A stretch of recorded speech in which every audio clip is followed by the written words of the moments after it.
All right, remember, the machine knows if you're lying. First statement, Carvana will give you a real offer on your car all online.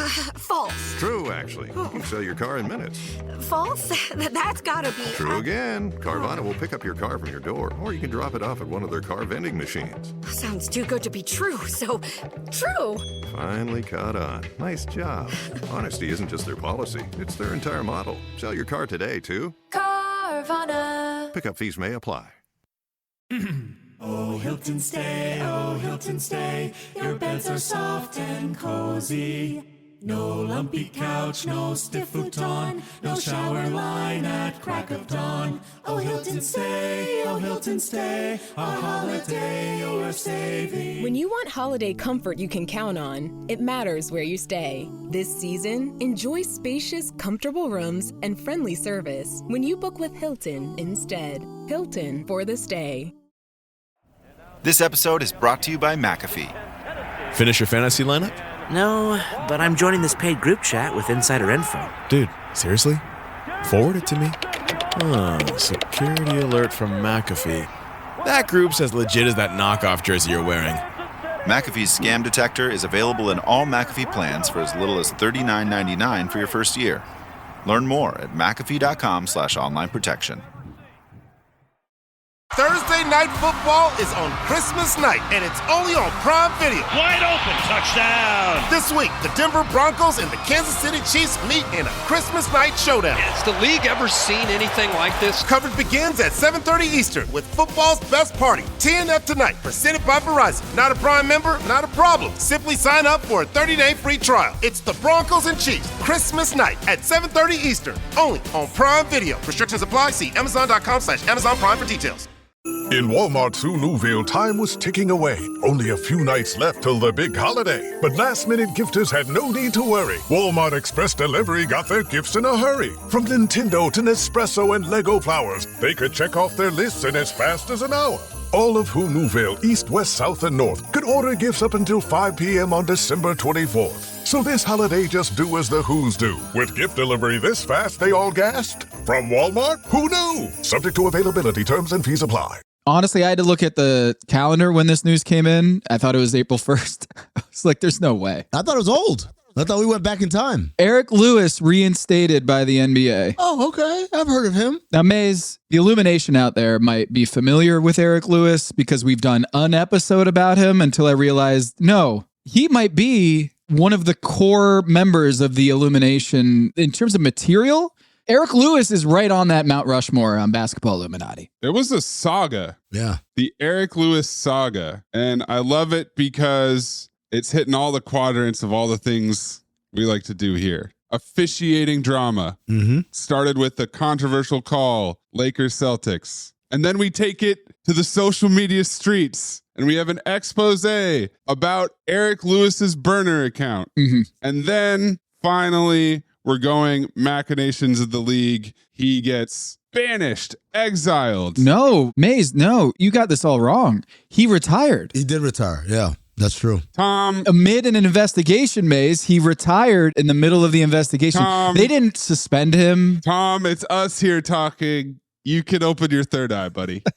Because if he retired, he wouldn't be back. Wait a minute now. He's not Phillip Rivers. We need a fax with "I'm back on it" from Eric Lewis. That's the missing piece here. Yeah, he retired and then promptly started refereeing college basketball games and showing up where our correspondent was on the streets, in the field. Cutliff Blair, whatever his name is. That's the burner. Cutliff Blair had a series of tweets that were going at, I think, Lakers fans mostly.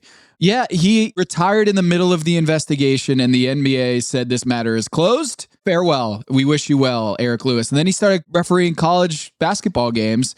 So he didn't retire. He just decided, I'm going to go take this other job here. What's a retirement? My dad is retired, but he has little side gigs that he does. That's normal. Totally normal. And then we get 4 NBA fines in the last week. Ime Udoka calling out the officials. Chris Finch for going at the officials during the game and getting ejected. Dave Adelman, who was... He used humor. Did you guys watch that clip? He used humor to get around his criticism. Honestly, I was confused. And so I was just looking for answers. And I went out there to find them, and turns out I had to leave. So sometimes confusion can lead to destructive things, right? Like you got to think things through yourself sometimes, you know? You go to other people and sometimes they just don't want to hear you. So it was... You went a long way to get an answer. I did, and it seemed like he just kept walking away further and further, you know? And I thought we would talk, and it turns out they told me I had to leave and the whole thing. So Marcus Smart also flipped off an NBA official and got fined. Mm-hmm. So amid that flurry of officiating controversies, the NBA snuck it in there on a Friday night. Hey, Eric Lewis is back. So you can read it a few different ways. They just really missed Eric Lewis, former NBA Finals official, Patrick Beverley, photography enthusiast. While we're talking about this, I sent a text to our other producer, Chad, and I said, Chad, refresh my memory about that episode. This is what Chad had to say. In August 2023, while the investigation was ongoing, Lewis announced his retirement. The Illuminati host and many fans were left wondering whether the burner account situation forced his exit or whether he chose to avoid scrutiny. Though not covered in the episode because it aired in 2023, subsequent official reporting shows this story has continued to evolve. In late 2025, the NBA announced that Eric Lewis has been reinstated into the officiating program and will work games in the G League as he works towards potentially returning to NBA officiating. The league said he completed benchmarks like stress management counseling and training on responsible social media use, and that his past behavior wasn't judged to have compromised his on-court fairness. This feels all like the scene in Spaceballs where they're trying to figure out what happened, so then they get Spaceballs, the movie, on rental, and they keep fast-forwarding until they're up to now, and then they're showing things that are going to happen next. When will then be now? Well, now. This development adds a new chapter to the saga, one where the referee may come back to pro officiating after initially retiring amid burner account controversy. You know what's funny about Spaceballs? I love Spaceballs, but have never watched Star Wars. Never watched Star Wars, so you don't get all sorts of inside jokes. It's the ultimate parody. Yeah. Pizza the Hut. So what? That's the beauty of Mel Brooks, is that I don't even have to know the source material. It's just hilarious. I mean, he's half man, half dog. He's a Mog. That's a Mog, yeah. That's objectively funny. Yeah. We've been jammed. Strawberry jam. I don't need to watch Star Wars to know that. Your Schwartz is almost as big as mine. You dick jokes. Yeah, come on. How about a Jewish princess? Was any of that in Star Wars? I don't know. Yeah. There's a lot of that. Hey, you know what? When we're watching Eric Lewis work his way back, he has to work his way back from the G League. Yes. And he had to complete benchmarks like stress management counseling and training on responsible social media use. What was that training? Was that, hey, don't have a burner account? Class is over. All right, class dismissed. That'll be on the final. Hey, do you have a burner account? No. A+. So then it's a multiple choice? Yeah, it's one of those path diagrams with the arrows. Do you have a burner account? Yes, no. Later on, the question on the final is, someone besmirches your officiating because your whole family are Celtics fans. Do you A, ignore it, B, respond, hey, I'm impartial, C, get one of your family members to respond to it, or D, simply use your burner?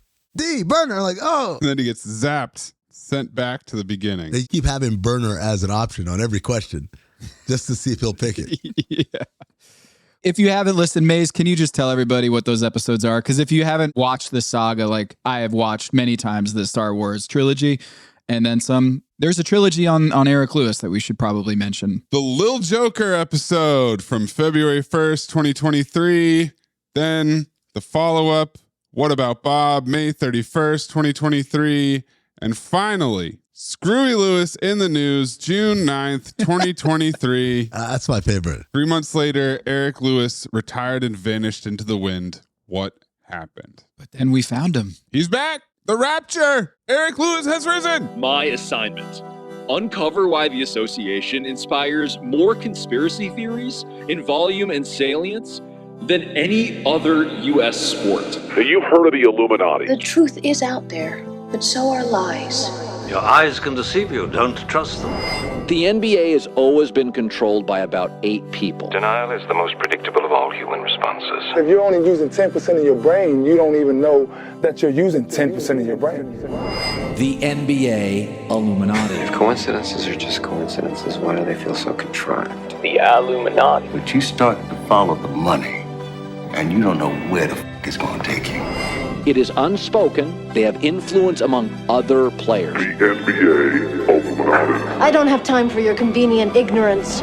Maybe I'm a conspiracist now as well. That's all it took. Oh, we got books, we got schools. You saw a video on YouTube. My eyes, sir. I've never used them before. We are the Basketball Illuminati.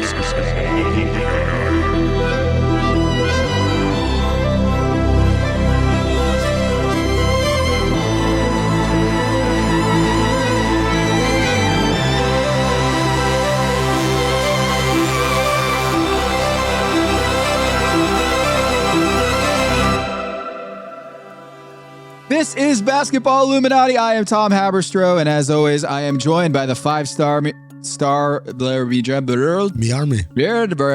You know, we've been back for 59 episodes, Tom, and one of these days you're going to nail this intro. It's been 59 episodes since the rapture? Since the rapture of Illuminati. Oh, wow. How about that? Can't wait for 67. No? It's done? I got one more week for this thing to die. Finish the intro. Five-star Illuminati generals Amin Elhassan and producer Anthony Mays. Members of the Illumination can support us on Patreon at patreon.com/countthedings. You can also show your support by wearing a Third Eye hat or a Basketball Illuminati shirt or hoodie. Check out the link in the show notes or go to the Count the Dings store on Cotton Bureau and keep that third eye open. We've got a great show. Truth Tellers, plural, this week. Erin Grugan from Liberty Ballers is going to join us about, yes, another referee controversy in which the NBA official referee Twitter account, the union handle, is going after former NBA player Alaa Abdelnaby and NBC Sports Philadelphia broadcaster for the 76ers games. And it reveals a whole lot. So we need to bring in another contributor, truth teller, Don Vaden. Yeah. It's coming back to the show. Former NBA referee, former director of officials. The Don. Multi-time truth teller guest on the show. We're going to talk to Erin and Don about the latest in the refereeing saga. Lots going on in officiating. Big officiating week here at Basketball Illuminati. You know what would be too delicious for words if part of Eric Lewis's social media training was, hey, why don't you run the NBA official refs account for a week? Wow. That'd be so good. We're trying to rehabilitate him by putting him in charge of an official account. Well, nothing could go wrong there. You know, all he's got to do is let us know what refs are officiating tonight's games. That's it. Maybe a rule clarification every once in a while. That's all he's got to do. What could go wrong? Well, you know what? A lot can go wrong. We're going to talk about that. But first,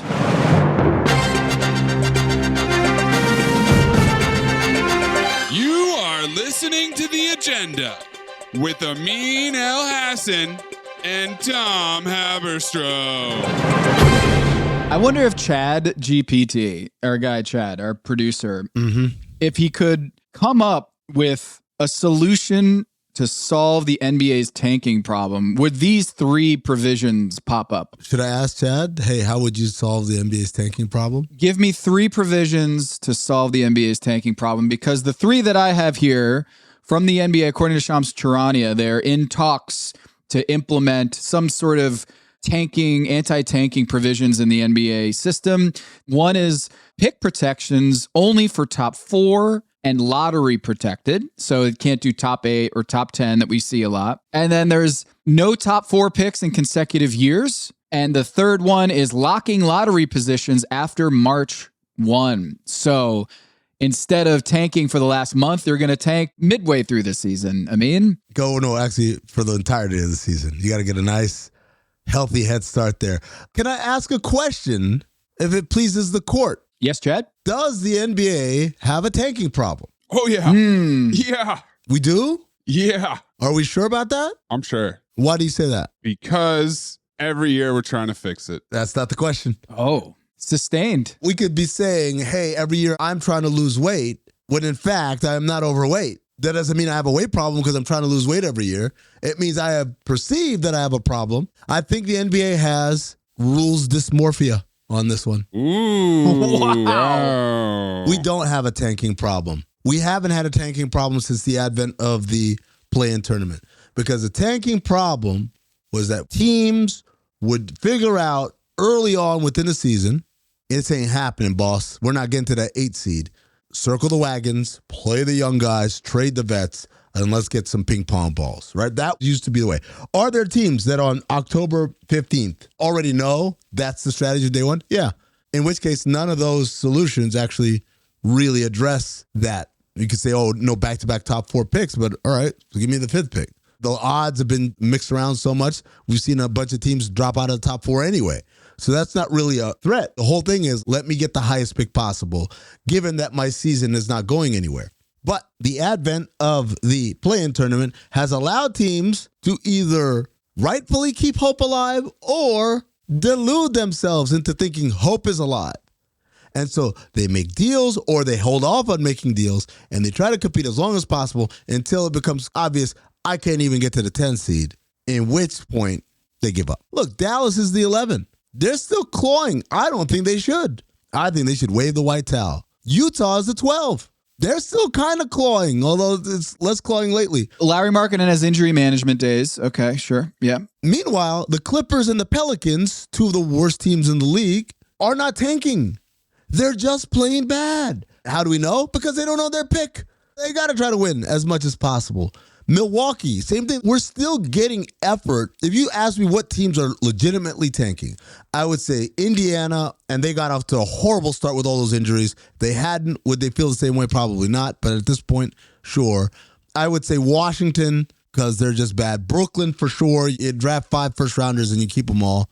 But then Sacramento and Charlotte, to me, are the 2 teams that are like, hey, we can do this, and then realize, no, we can't, and maybe now tanking. So, again, do we need a rule that addresses 2 or 3 teams a year? I don't think so. Well, I mean, it's December. Mm-hmm. It's a good point. It's nice to say that teams are trying now. Mm-hmm. Clearly, that's not what the NBA is worried about if they're saying that they want to lock positions after March 1st. So we can use that as a indicator. I think, Amin, you're right to say that tanking might be overblown as a league-wide issue. I think the latest news story is really not an anti-tanking provisions. That's the part that's interesting. It's anti-corruption provisions. Right. They're framing it as tanking, but really what they're worried about Gambling. Is gambling. And insider information. So I'm glad you bring this up. This really delighted me as something that needs to be addressed. Oh, we're the league. We take this seriously. We need to address this, right? The idea is tanking represents a sort of corruption of information that some people can profit off of betting-wise, right? Raise your hand if you've ever watched a team in, let's say, mid-March, lose games by sitting vets, not playing guys and playing young guys and all that stuff, and were surprised to find out they were tanking. Have you ever been shocked? They were tanking? I thought they were trying their... Who among us is out here betting heavy on, oh my God, the Sixers last year? Who was betting heavy Sixers in March? What idiot looked at that situation where they have a pick that's protected and thought, I think they're trying to win every game. Yeah. This is not an issue. And to frame it as a fix to very real problems of insider trading is, at best, delusional. At worst, you're just deflecting off of the real issues, which is too many people have too much information to shut this down. And the day you could shut down insider information on NBA betting, you need to go to Congress and talk to them about, hey, figure out a way to stop insider trading on these billion-dollar mergers and stock sales and all that stuff. It is a cost of doing business. It has nothing to do with the integrity of the game. And when it does impact the integrity of the game in the sense that, hey, they're not losing because they're tanking or because they're not good, or they're losing because this guy's throwing the game. Once we get to that stage, then we can have a different discussion.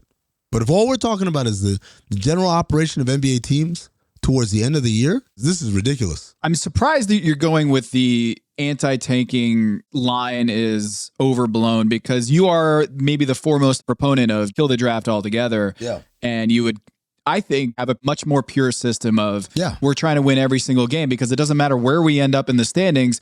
We're not guaranteed to get the next Cooper Flag unless we convince him with our extra cap space in the rookie signing window to lure Cooper Flag based on our organization and his playing time. And I made this point on the Big Number this week, is like, you know whose system has that? It's called college basketball. Yeah. AJ DeBonsa and Cam Boozer and Darren Peterson are not playing for the same team. You want to know why? They want their own thing. Because they don't want to play on the same team. They want to be the guy, and they want money. And there is another layer to that, which is Cameron Boozer went to Duke, Blue Blood Program. Darren Peterson went to Kansas. James Naismith coached it, a Blue Blood Program. AJ DeBonsa went to BYU because you opened it up You said, all right, free market. Where would you pick, AJ? All the people said, I'd never go to Utah. I'd never do that. He went to a school where sex is illegal. It's all in your head. Puka Nacua went to BYU, right, Mace? Sure did. The best wide receiver in the NFL went to BYU, and the best college basketball prospect, high school prospect, went to BYU as well. And Danny Ainge, by the way, yes, BYU guy. One of the best baseball prospects. So when you talk about this could never work, the Thunder would stack. They would get Cooper Flagg, Darren Peterson, and AJ DeBonta all together. No, they wouldn't. Or the Knicks would, or the Lakers would. It wouldn't happen. I feel like, Amin, you are of two schools of thought here, and that's totally fair. The draft is an outdated, broken system that creates negative externalities. But also these measures that we're learning about this week that the NBA is considering is also kind of a smokescreen for what they're worried about. The other part of it is like, how many times does it not matter? Think about the 2020 NBA draft. Your top 5 picks were Anthony Edwards. Great. He was awesome. Everyone loved him. Boom. Got it. Number 2 is James Wiseman on his 110 day with Indiana, I believe. Number 3 is LaMelo Ball. Good player. Future president. But hardly setting the world on fire in terms of wins or changing a franchise's prospects. Yeah, talk to me when he gets to 6-7 wins, you know? 4, Patrick Williams. Run-of-the-mill standard role player in the NBA. Number 5, Isaac Okoro. Run-of-the-mill standard role player. Number 6, Onyeka Okongwu. Above average NBA role player. Number 7, Killian Hayes, out of the league. Number 8, Obi Toppin. Run-of-the-mill standard NBA player. Number 9, Denny Avdia. Coming into his own, perhaps a first-time All-Star. Number 10, Jalen Smith. Fringe rotation. Number 11, Devin Vassell. Right. Don't have to do this for 60 picks, please. This idea that there's a direct corollary to it, there isn't. But the reality is, if we're talking about tanking, this is a waste of time. If we're talking about gambling, this is an even bigger waste of time because this doesn't solve your problem. Your problem is insider trading. It's not people hitting the unders. They shut that down with the prop bet limits, and it gets flagged so easily anyway. It's not poker games. Don't give a shit what people do on their own time. Obviously, if they get arrested in some criminal behavior, that's not good for our league from a reputation. But in terms of the integrity of the game, poker games aren't threatening the product on the floor. It's insider trading. That's the thing. And if you want to shut that down, there's almost no foolproof method. All of these things being discussed don't really address the problem. They're just something you do, like taking your shoes off at the airport or pulling your laptop out of the bag. This didn't solve anything. It didn't stop any crimes. It's just something to make people feel like, oh, we're doing stuff. What you're saying is the cosmetic part. It's a superficial way to signal to the people that you're serious about this when in fact it doesn't actually do anything of substance. On the other side, like, you should wear a seatbelt when you're driving. Sure. You should obey the speed limit. There's guardrails on the road. Sure. There are things to curb catastrophic things from happening. And yet? There are accidents and idiots and yeah. Do we stop driving? For me, what's interesting is that they're now requiring teams to provide every 15 minutes injury updates. Unreal. Which is a lot of paperwork, and I'm sure athletic trainers, it's driving them mad that they have to do this. You set up an auto. Anyone who's a social media manager knows how to do this. Every 15 minutes, the same as before, boss. And then if something changes, the next 15-minute update, we just fucking stop that one and we manually do it. This doesn't solve anything. You want a bunch of auto replies? Is that what the league wants? 30 of them every 15 minutes?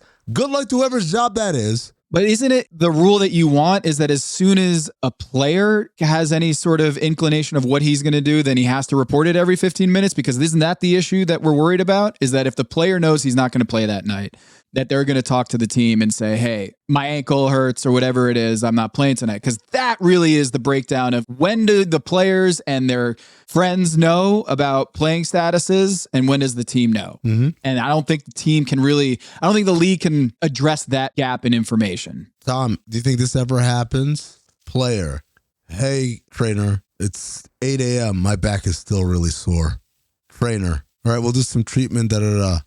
Player, after practice, it feels a little better, but still kind of sore. Trainer, let's see how it feels at 4 o'clock. 4 o'clock comes. Player, all right, let's try going through these exercises and these We're going to send 15-minute updates between the end of shoot-around and game time. Nothing yet, because I'm not asking him, how do you feel now? How do you feel now? How do you feel now? How do you feel now? This isn't changing anything. Again, everyone's going to have an auto update that's just going to send out. If something catastrophic happens, Or even not. What's the cutoff? What's the last possible time I can give an update? That's the update I'll give. Did you get a kick out of that the NBA fined the 76ers for playing Joel Embiid and violated the player participation policy? Said he wouldn't play. And who is that servicing? Is it the fans or is it another entity? Yeah, some fans. What's ironic about this constant updating, and I agree with you, Amin, that if it's 15 minutes or if it's 30 minutes or if it's 20 minutes, who really cares? This actually makes it easier for people to gamble. See? It doesn't stop insider trading, or maybe it does. Tom's point, if the player is going to announce that he's changing his mind about playing, or the injury is more impacted and he's not going to play anymore, and he has to let the team know in the 15-minute window and they have to update it. But what it really does is it gives better information for gambling companies to set the lines and adjust the lines based on players being in or out. And it gives people gambling better updates and better information in order to make their bets. Provided that the information is sound. Yeah. We did a whole episode about Joel Embiid. Is very hard to figure out how he feels. He doesn't want to talk about it. And the Sixers don't know what to put in the system because he has a long history of being unreliable about how he feels or his readiness to play. Here's another fix. Do you guys remember the injured list? If you're out, you're out. Yeah. It used to be, if you get put on the injured list, basically you're inactive. You have to be on that list for 5 games. So the moment you do that and activate someone else, you better be sure he's out. Because if he's out, that means he's out. You can't pop him back in the microwave and throw him out there. Bring that back. Right? You want to play that game? Well, I want to know for sure who's playing. Okay, well, I'll tell you who's for sure playing. Throw him on an active list. Then we know. I like this campaign. I feel like you should put your hat in the ring to be the commissioner. Oh, my God. If I were the commissioner, too many people would be upset all the time. Because I would have all these rule changes that people would not abide by. You know what? Dare I say it? I would perhaps do it in a very presidential fashion where I would not consult any charters or constitutions. Unilaterally just make decisions. Hey, this is how we're doing it now. And they're like, what? I'm like, yeah, tough luck, kids. You don't like it? Kiss my ass. And then put my name on some buildings. What's this called? Madison Square Garden? No, it's called Amin Square Garden now. Presidential. Yeah. Got it. The Michael Jordan MVP trophy? Not anymore. It's not. It's the Mike and Amin MVP trophy. You know, Amin, they say no bad ideas in a brainstorm. Murder! But these seem like some pretty not good ideas. Just going to throw that out there. Tell you what, Erin Grugan, her work out here in the streets, the tent poles of what we care about on this show, Erin is on it. She had these conversations or interactions with the NBA official referee union Twitter account, and she's going to join us here along with former director of NBA officials and NBA Finals referee, longtime correspondent for the Illumination here on this show. Don Vaden going to join us right after the break. You all think I'm late. Well, I'm not late.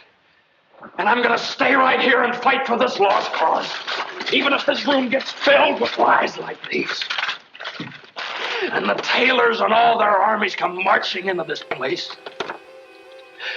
Somebody will listen to me.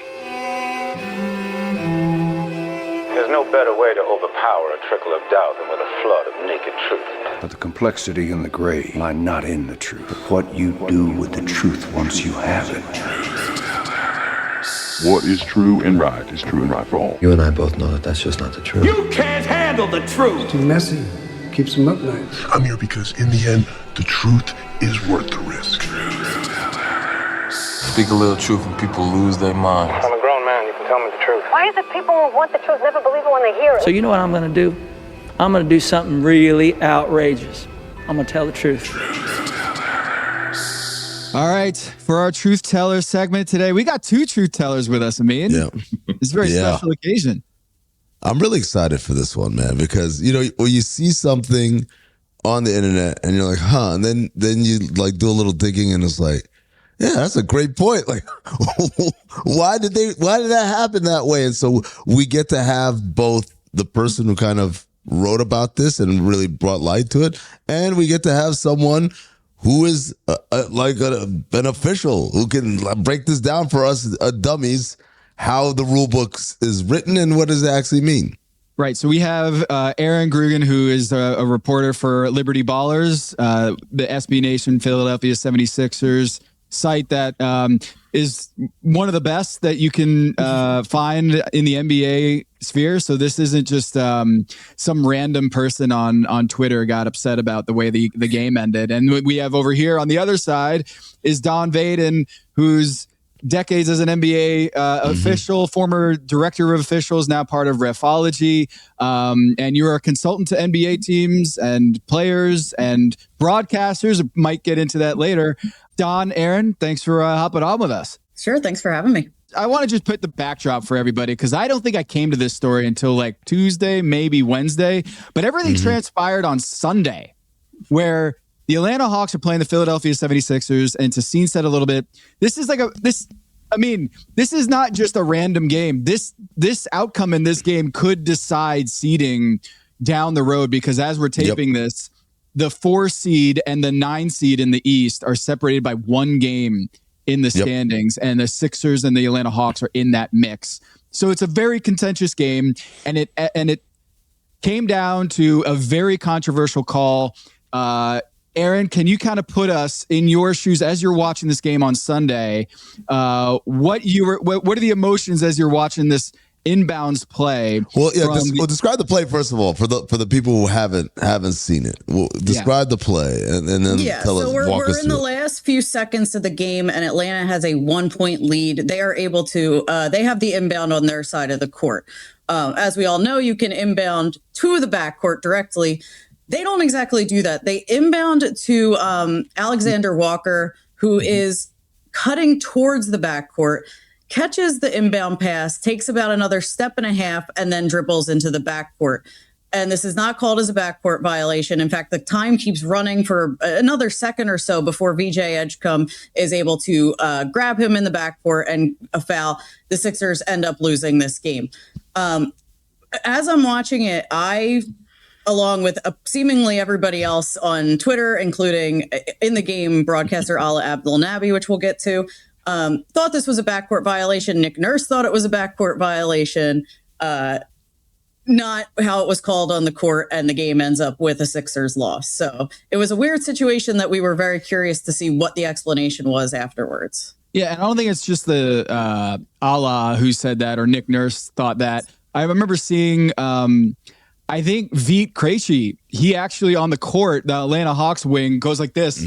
Like puts his hands on his head like, oh, no. Backcourt. Oh, no. We just blew it. We blew it. It's going to be Philly ball, and they're going to be down 1, and they're going to have a chance to go and win this. And I'm watching this, and Gediminas Petraeus, who's the crew chief, calls the foul. And I started looking this up, the crew that works that game. G, as he's known, he's a fairly young crew chief by NBA standards in the NBA refereeing crew. And then you have Ashley Moyer-Gleich, it's her first game back from a long layoff in this game. What a game to come and just kind of be back after a long time away from officiating. And then Tyler Ricks, who's in his 2nd season as the umpire. So it's a pretty young, fairly inexperienced crew here, but they had to get this right because, as you said in your tweet after the game, I don't know if it was after the game, but at 8:32, you said, Erin, can someone explain to me how this was not called a backcourt violation by the Hawks? Look at the score. You can't make the officiating mistakes here. And you have the video clip there. And I'll just point out that the NBA referee official Twitter account responded and said, hey, Erin, great question. Happy to provide some clarification here, as I know these things can be very confusing. Luckily, we have a rule book here. And in the NBA rule book, section 17, we have the explanation that you're seeking. See, in the language in the rule book, and also for our visual learners out there, here are some helpful clips for you to check out below. And look, we don't mind Ala Abdel Nabi's call on this because he's a basketball expert, not an NBA referee. So we won't take him to task on this one, especially since it was in the heat of the moment. Even the NBA coach didn't know the rule. So happy to field any questions that you have. Right. Yeah, that's exactly how it went down. So on Monday, the day after the game, I get a notification that they quote tweeted the video and instead said, quote, this is not a backcourt violation and has never been a backcourt violation. For those calling the game, there is a responsibility to know the NBA rules and to explain them correctly in order to properly educate the fans at Allah tweets directly tagging Allah Abdel Nabi, the Sixers commentator. See the below thread for more examples. So honestly, like I said, I think prior to this, we were going to see what the last 2-minute report said, which had not been out when this post was made, and just see what the explanation was. We were confused, as was everybody else. The calling out of Allah was what made me look at it, and just the condescension of the tone of it. I was like, oh, well, this must be some obvious rule. Apparently I don't know ball and I'm about to get eviscerated because people are going to tell me, look at the rule book. So that was when I started, and I said, all right, well, let me go to the rule book because I want to see exactly where this is laying out. And when I couldn't find it, that's when I was like, there might be a little bit more to this here. And this is where we need to point out here, Don. I looked it up in the rule book just as Erin did, and I don't see where momentum or positive positioning or any sort of direct explanation of what was going on here. And so you're the official, former director of officiating. As a media person, as a Nick Nurse or whoever, if you're feeling like I'm totally undressed here. My pants are, I totally screwed up. I'm going to go check out the rule book because obviously the rule book is going to have the answer here. I don't think the rule book has the answer in there, right? Yeah, if you go into the rule book and you search for momentum, it has nothing to do with the backcourt. So I can see why it's confusing. In fact, this week on our weekly Zoom where we train referees throughout the country, this play was talked about, and we talked about the momentum of the play. And I started the segment with, other than a referee, everybody in the country, everybody in the world thinks this is backcourt. Yeah. So let's talk about the rule. And so we got into the high school rule, the college rule, and the pro rule. Pro rule, and I've talked to a lot of people, we're trying to decide when the rule changed that allowed the teams to throw the ball into the backcourt. And so it's going to be the late 90s, probably. Wait, so they said this is not a backcourt violation and never has been a backcourt violation. Well, I'll get to that shortly. But just the rule itself, when you were allowed to throw it into backcourt, you used to move it up, to the front court, just in front of the midcourt line. And then we changed it to go to the 28-foot mark at some point, which makes it a lot more difficult to inbound the ball. So the concession here was that we were going to allow them to throw it into the backcourt. So that rule was changed somewhere along the line. But with that, whenever you get referees sitting together and we start talking about rules, and part of it came up, and this would have been around 2011, 2012, because I was the boss at the time. Joe Borgia and I sat in the room, and we had to put together, because this play had happened, where there was a momentum type play where the ball was thrown into the backcourt, which is allowed. And so we had to determine what was legal and what was not legal. And so at that point, and this is all interpretations, clarifications don't have to go to the competition committee. So through that time, and it's happened dozens of times, well, I won't say dozens of times, but quite a few times over the past since 2011 that this rule has come into effect. And so a player is allowed, if you think about how hard it is to catch the ball going in one direction and actually get stopped. And so that's when the momentum interpretation came in. Now, the referees have tried over and over to get this put in the rule book, put in the case book throughout the years, but it's never been, this is through my investigation since this has happened, there's always been a one to push forward to put it in the rule. Because this is an interpretation, it doesn't have to go in the rule book. But it would be nice that these interpretations were made public so everybody would know.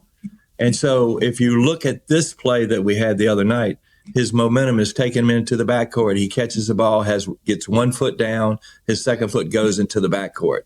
So typical players, coaches, fans in general are going to say that's got to be a backcourt violation, right? Because he got possession in front court.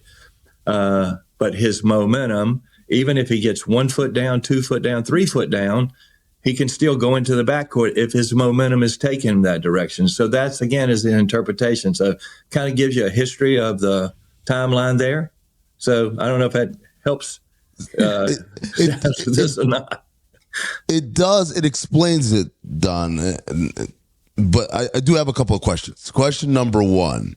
I think a lot of people got hung up on momentum, but I think momentum is a word that is commonly used within the sport, within just typically describing something moving with velocity in a certain direction, right? Yeah. Positive positioning sounds like a very specific term. Mm-hmm. But like the backcourt rule itself never discusses or defines, like positive positioning is not something we would use in common parlance, either talk about basketball or anything else. Momentum is. So I can understand, like, hey, you're supposed to just kind of pick up on that. But positive positioning is the reason why positive positioning is not defined in any way. That I don't know. When I can't tell you exactly, but I can tell you with momentum, it talked about player going out of bounds. Is the momentum taking him out of bounds, or the momentum of the defender stepping underneath the shooter? That type of things was covered. Again, it has to be the good thing about this whole story. And Erin's going to be part of the history of the NBA forever. It's going to lead to something being edited in the rule book and the case book so that it's in writing and it's not just an interpretation. So the other question I have, Don, is at what point, how much grace do we give for momentum? Meaning, if Erin's nodding as you're right, like how many steps before it's like on my article, right, so I'm loving it. I love it. So to just be quick here, it is in the judgment of the referee. How much is this momentum, and how much is the player established in the front court, and then takes it into the back court. So that's where there is judgment involved, and of course, judgment throws it into a completely different category. Yeah, Erin, I especially liked your write-up on this, where I think you said, wait, so by what you're saying, referee account, this is the official NBA referee union account. For those who don't know, the NBA referees are represented by a union that has an NBA official account. It is not run by the league office. They are two very separate things. So you can imagine Adam Silver's looking at this tweet from the NBA official referee account and trying to convey to the audience, like, that is actually not us. That's not the NBA. That is not Secaucus, right? That is different. And you're watching this explanation, Erin, and you're taking it to its logical conclusion and saying what? Well, I think the wildest thing about this, and it's exactly what Don explained, was that it's the ultimate explanation is that it's a subjective call. It's an extremely subjective call, and a rule that, again, we said isn't actually laid out in any sort of fine definition. So just to come out as the official account where their bio is, I can't remember off the top of my head, but it's something I got it. Encouraging communication, dialogue, and transparency with NBA fans while offering expertise from our elite group. Let's talk. That is not the attitude I got from the response, which was, that this should have been some sort of obvious thing to myself, to Ala Abdelnaby, to all the fans online. And that's, again, when we started looking in the rule book, and like Don said, it ends up, even if you go down to it, 1, undefined, and 2, very subjective. So just, again, incredibly bizarre situation. Yeah, and Allah came back and he responded to the tweet, because it seems like Allah's sitting here be like, what did I thought it was a backcourt on the call. I didn't berate the referees. I didn't say they need to lose their jobs. It seemed like it was a very, I don't know, generic, like, I thought that was a backcourt. That's the crux of all this, is that this idea that, like, how could you get that one wrong? Where it's like, It's now being, it's any explanation, even an explanation that supports the way that it was called, is like, this is clearly a very nuanced, very subjective, like you said, Erin, type of play. Yeah. And so Allah says, first off, thanks for the exposure. Free pub, I'm grateful. However, your post only makes us question your decision-making even more. You thought you were helping yourselves with this? Huge miss. Keep up the stellar work, and thank you for watching. Stay petty, Secaucus. Well, man. Like, if you want to go, we'll go. That's what I was saying. Like, it's not unusual for the league to reach out to the TV talent and tell them, get them correct on air. Like for it to be handled the way it was, it's a little bit different to be called out because that's usually the league's responsibility to do that. Behind closed doors. They call them directly and just say, look, here's the rule, just so we're clear. And so that way you can correct yourself on air during the game, or it could be after. That has typically covered. Here was done a little bit differently. I think in general, TV talent take pride in knowing the rules and informing the public the right thing, because it can be misleading if you give the wrong interpretation and things. And you have some talents that are definitely home. They pull for the home, and so it's one way, a lot of the commentary. But for the most part, this league is really good about educating the TV talent to give the right things. I mean, Shelley and I often will text somebody on TV of one of the teams we work with, or even someone we've worked with in the past, and give them a rule interpretation. And I wasn't seeing this at the time. I was sent this the day after, and I was like, yeah, that's the momentum rule. And then I didn't realize it was going to cause all the stuff it did. But like on our call the other day, it was fun to put it out there, because we have high school refs, college refs, we have men's, women's, FIBA, we cover everything. And basically the rule is kind of the same. And I thought it was going to be backcourt and everywhere, but it's not. There's a nuance to it, and that's maybe for another call. But as far as the NBA, again, it's an interpretation, it's a clarification. And I think this is going to bring about some type of change, not changing the rule. I think the rule is going to stay the same. And there's other nuances to the rule. Like if you throw the ball you advance it to the front court, or you put the ball in play in the front court. Let's say it's a baseline throw in. It could happen there in the last 2 minutes. And the ball is inbound and it's thrown toward the back court. And I go up to catch it, and I'm in the front court, and it tips off my hand. I'm allowed to go into the back court and recover that ball, because I didn't cause it to go back there. The ball was already in that direction. However, if I'm at the 28-foot mark and I throw the ball forward toward the free throw line, and my teammate is coming to it and it hits off of his hand or her hand and causes it to go into the backcourt, I cannot be the first to catch it, because the ball was thrown forward. It's like how many of you saw the 2-point conversion last night in the Seattle game? Okay. That ball was thrown forward. Right. If it's thrown backwards, then it's a completely different rule. That's what got me, Don, is it seemed like a great opportunity for the NBA official ref account to cite very similar plays. Mm-hmm. But it didn't seem like they cited similar plays, right, Erin? Like when you watch the plays that they cited, you're like, wait a minute, these don't really apply to what we're talking about here.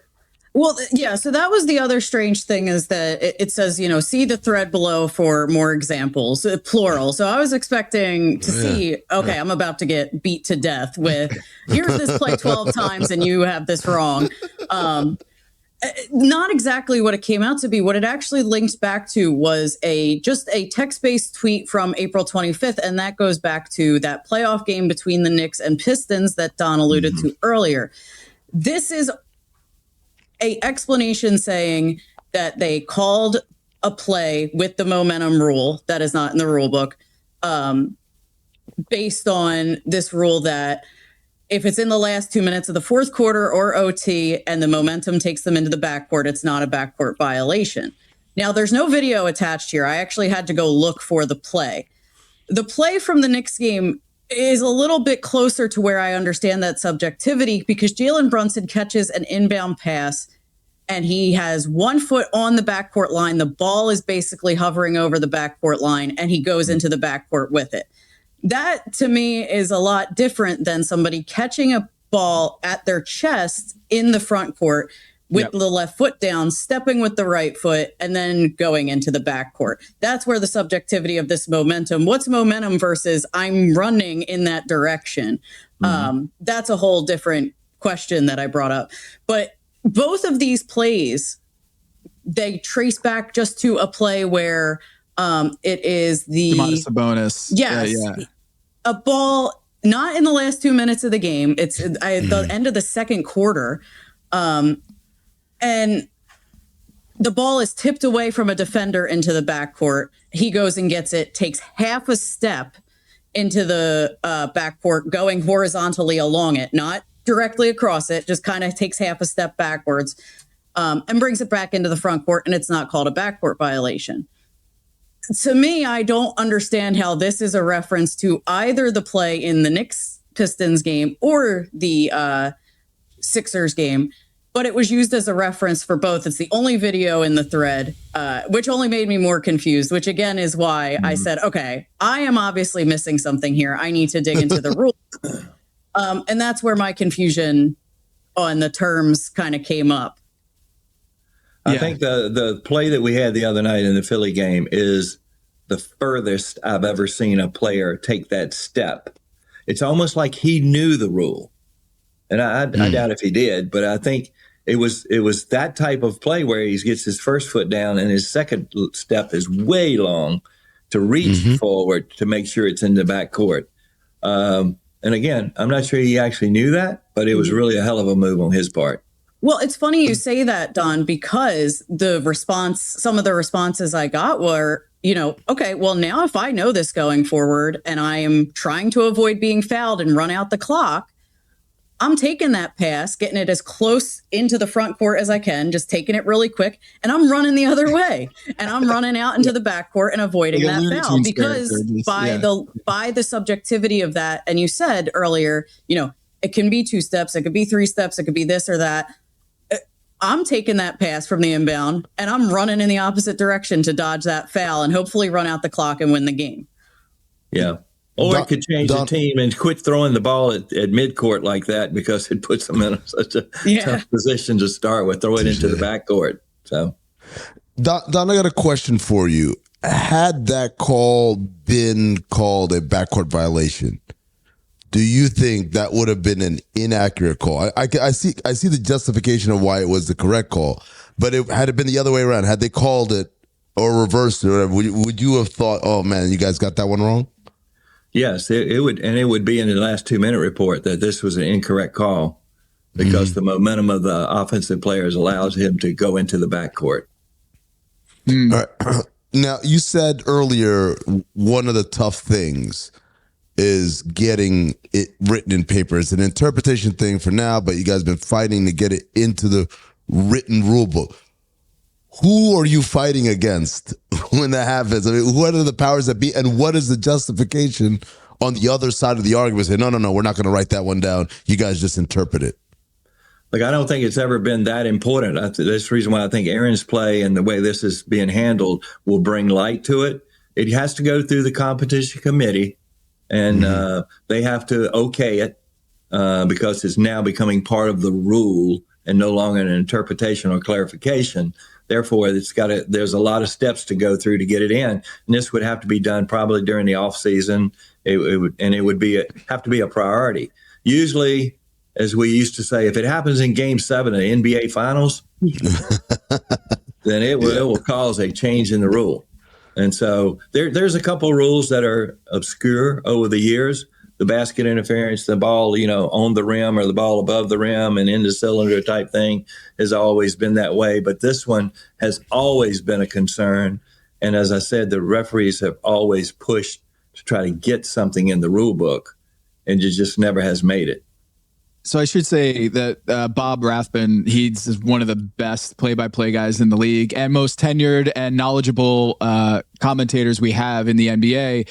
And it just so happens he is working for the Atlanta Hawks on this play, and the referee union took the liberty to send out a video clip of him getting this play right in real time, where at least the interpretation that the NBA referees were using in that momentum, if you establish, your foot on the front court, but your momentum carries into the back court, it's a legal play. Don, I feel like there's a disconnect here that the NBA official referee tweets are like, they're yelling, they're torching Allah for not knowing this, but yet there's so many people who did not know this rule, and they're using Bob, who, bless him, he studies this stuff so much, and I think he would be in the minority of people in real time, commentators getting this right, because you're seeing people from both teams not really understanding this rule. So, Don, your job is to educate and to consult with people like Bob and referees and writers, etc. This seems like a pretty harsh tack by the NBA referee union to like go after Allah on this one. Well, I'm going to take a little bit of credit for Bob, because Shelley and I worked with Bob through Refology for a number of years. So he is the first to pick up the phone and call us about a rule. He has been on our Zoom meetings. He's been a guest. He is always priority of knowing the rules so he can educate the public. So he didn't even blink an eye the other night on the telecast by just saying, "Oh, well, Nick, this could be actually the momentum rule, where he's allowed to take the ball into the backcourt in the last 2 minutes of the fourth, the last 2 minutes of overtime." So it was a proud moment for us to know that somebody listened to us through the past. But again, Erin's thing has really brought light to this needs to be covered. Like, so the referees are covered. By the rule, the referees are not covered. Yeah. Okay, because it's not in the rule book. It's not stated that way anywhere, but through interpretations and clarity, they are, but that doesn't help when it comes to, if this game was protested, let's say there was a protest on this game and you had to go back to a rule base, because most protests around rules, there's really nothing there, because as all you know, and what I did is I went through and I've called a lot of people and talked to them about it. It's not really mentioned in the rule book in any way. I think that's what ultimately ended up kind of being my main issue personally with the response. One, I think calling out a broadcaster with that sort of tone publicly, pick up the phone, talk to them, email them. Like, if you're all supposed to be, on the same team here of producing this product of basketball, I don't think there's any need for that. I didn't think he was exactly scathing either. And I'll be the first to admit, I watch obviously every Sixers game. Allah is absolutely a Sixers homer. But for every time they say, that the Sixers should have got a call, they are, him as well as Kate Scott, are the first to usually admit when the Sixers get away with one. When you see the replay on a no call and you go, okay, whatever, we'll take it. But the second tweet that they made that credits Bob Rathburn, which no shade to him at all, good for him for knowing, takes kind of another shot at him, at Allah, for not knowing, by saying, because media voice shape how fans understand the game, which is why accuracy matters. Accurate rules knowledge serves everyone. If you're going to take that sort of shot at somebody publicly, I think this is a weird time to do it when you don't have a screenshot of a rule book to say, here's the exact language we went on. And it's his responsibility, or my responsibility as a reporter, or the fan's responsibility to somehow know something that's not actually in writing. And that's why you see even the majority of the responses to that second post by the NBA referee account on this is saying, okay, this is fine. I'm not even saying the call is wrong anymore. Can you just point to where in the rule book we are supposed to know this, or anybody else is supposed to understand this? The other thing about that second post that got me was they said, the momentum and positive position language of the backcourt rule has been referred to as, quote, obscure several times over the past 24 hours, implying that they don't think it's obscure. And the next sentence starts, although not a play seen often.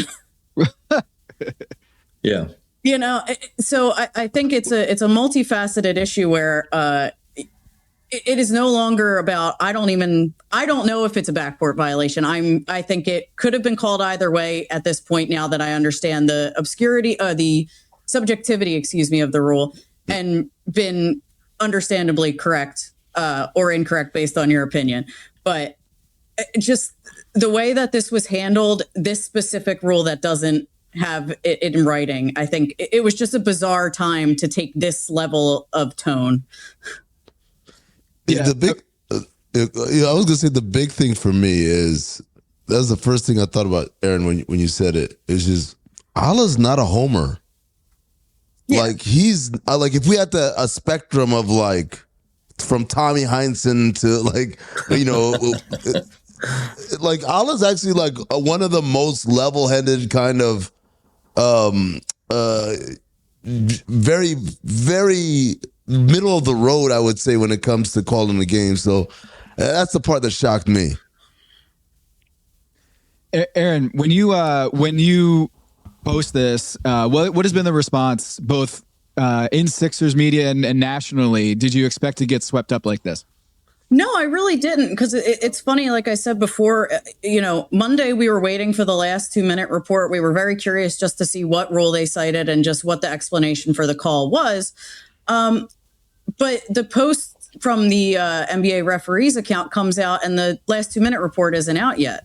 So I'm like, okay, this is really interesting. So that's when we started digging into it, and the response has been, overwhelmingly supportive in that there needs to be just some sort of definition of the rule. It's not even people yelling, oh, this shouldn't be a backcourt violation, or it should. Some people have their opinions on that, the moment, but it's about the subjectivity of momentum. The fact that momentum does not appear in this rule, in the rule book, it is referred to as positive position, which also is undefined. It's been overwhelmingly supportive in that this is kind of just drawing a light on an issue where especially in the age of sports gambling and betting scandals, the rules and the officiating of the NBA, as well as every league, needs to be as transparent and clear as humanly possible. And it doesn't, and I'm clearly not the only one that thinks that this is a symptom of a larger issue where that's just not the case right now. Don, how would you have handled this? The league would have called, and not the union. And for the union to do it, they have, with social media these days, anybody can send anything to anybody. So I'm not saying they shouldn't do it. I'm just saying the tone of it should have been a lot different and in an education way instead of the way it was handled. That's all. And then again, it's the league's responsibility to let someone know that they got a rule wrong or explain to them the rule. It happens all the time. I'd say if you polled 100 TV people, somewhere between 90 and 95 wouldn't know that rule. Yeah. Mm-hmm. So it's not like he's the only one that didn't know it. And the great thing about this is, again, as I said before, this is an education part that takes throughout the league. It may update the rule book, number one. It may also, it educates everybody else. It's just not just Bob getting it right. It's now everybody can get it right, talk about it. But again, it's still going to be some judgment involved in these plays. Did it actually, did the momentum of the player going to get the ball carry him into the backcourt? Was the ball thrown into the backcourt? We know if it's tipped by the defender, anybody can go get it, into the backcourt. But once there's positive possession, and again, positive possession, you would say, looking at this play, okay, he's got the ball and he has his foot on the floor. That's positive possession.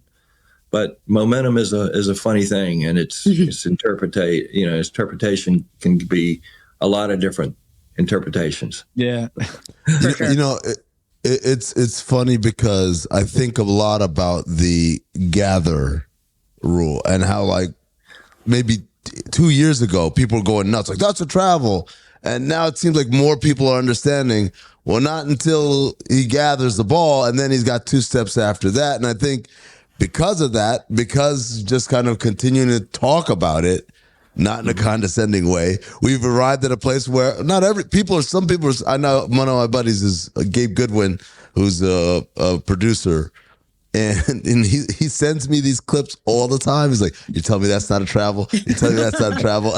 And I always screenshot like just the moments, like right here, that's where the steps start, Gabe. Everything before that, he still hasn't gathered. So I just think, one of the things, and we've talked about it, is accepting some of these things are a little complicated. And actually, one thing Don, you told us, we said you got together with your group of refs that you're training and said, to us, it's clear this is the momentum rule. But I guarantee you to everyone else, it was like, oh, that's a backcourt.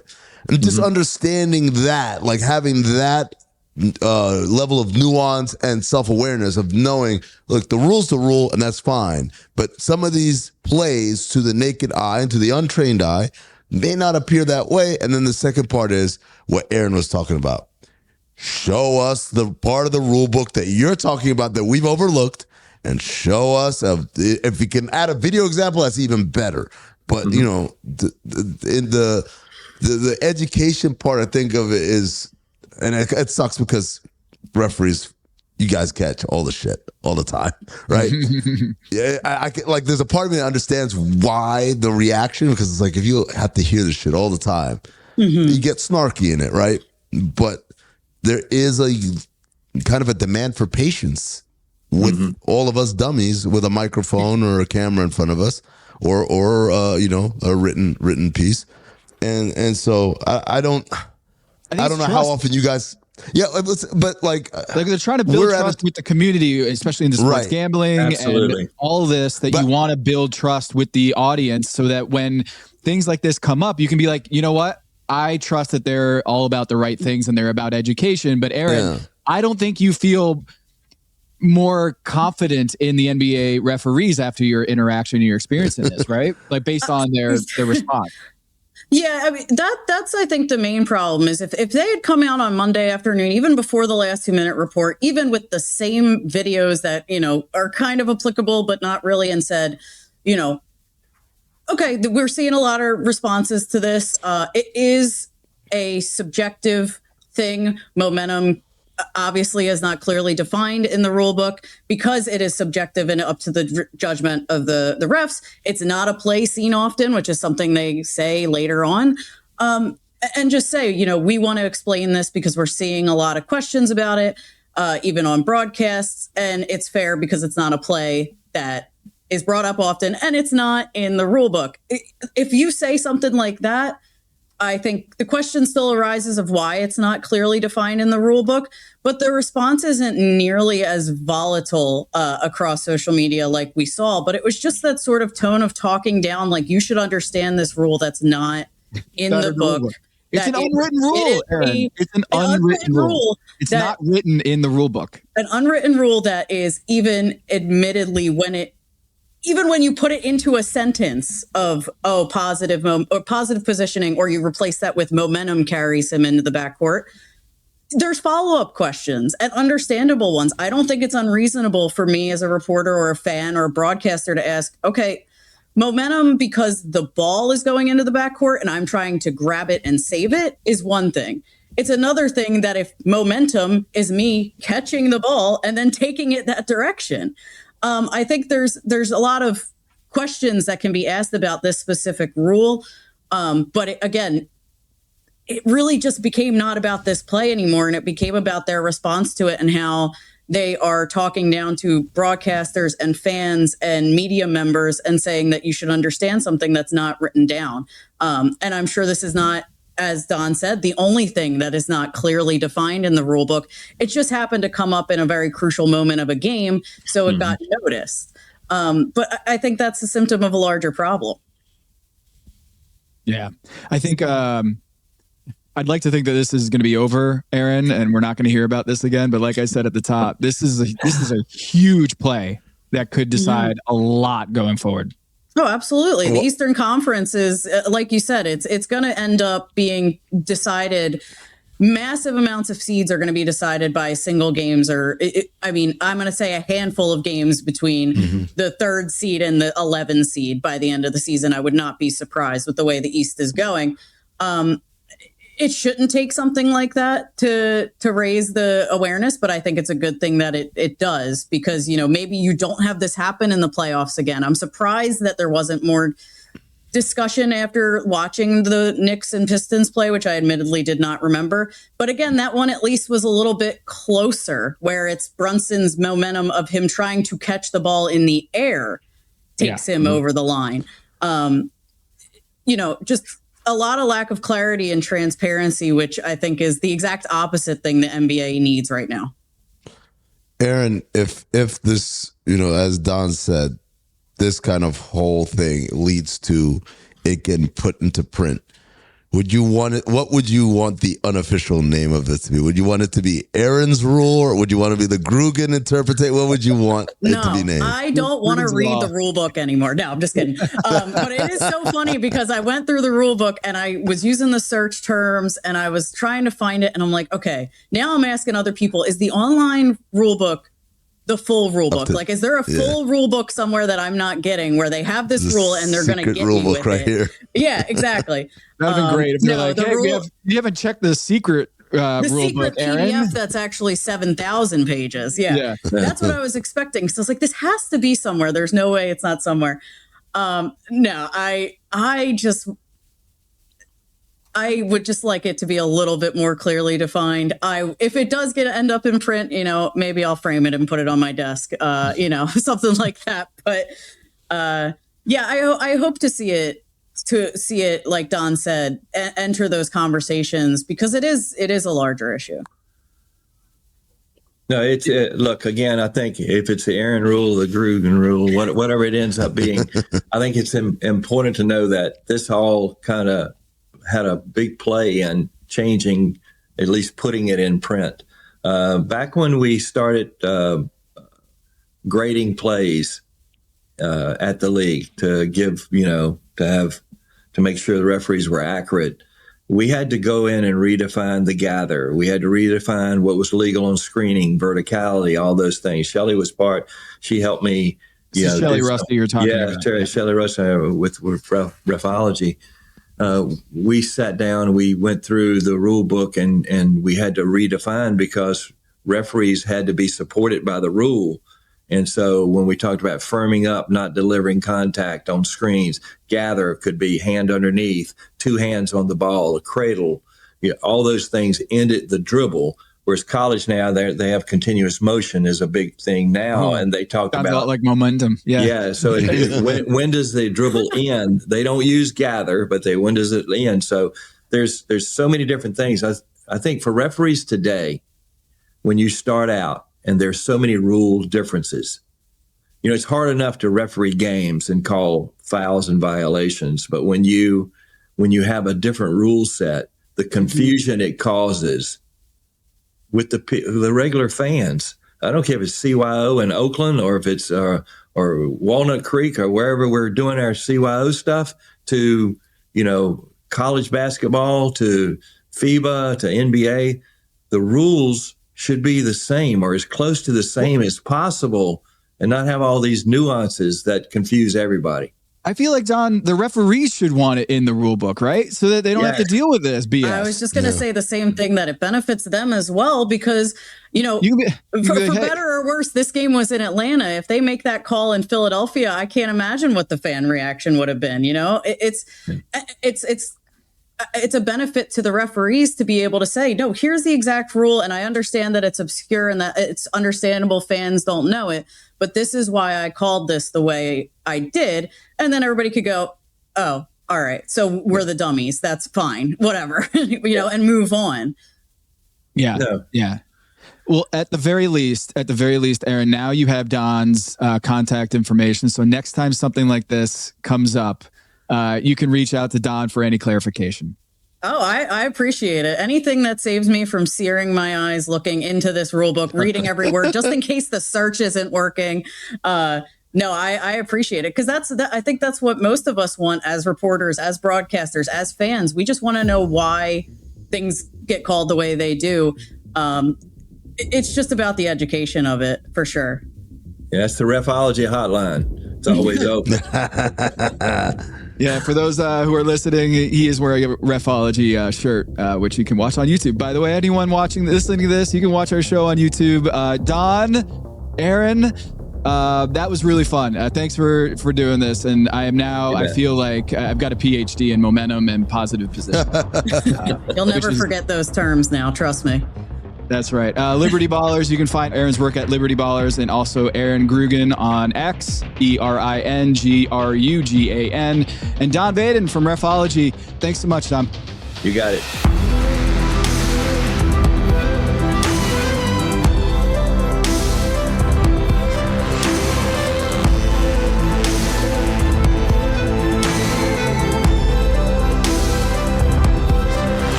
The high-octane phenomenon, Sisu Road to Revenge, comes home with a bang. It's an insane ride and an adrenaline-filled action epic. Critics are raving with an explosive 96% score and certified fresh on Rotten Tomatoes, saying it's the action spectacular of the year, with some of the craziest fight set pieces ever put to screen. Don't miss the ultimate adventure. Get it now on Prime Video, Apple TV, or Fandango at Home. Rated R. Hey, Ryan Reynolds here, wishing you a very happy half-off holiday, because right now Mint Mobile is offering you the gift of 50% off unlimited. To be clear, that's half price, not half the service. And Mint is still premium unlimited wireless for a great price. So that means a half day, yeah? Give it a try at mintmobile.com/switch. Upfront payment of $45 for 3-month plan, equivalent to $15 per month required. New customer offer for first 3 months only. Speeds slow after 35 gigabytes if network's busy. Taxes and fees extra. See mintmobile.com.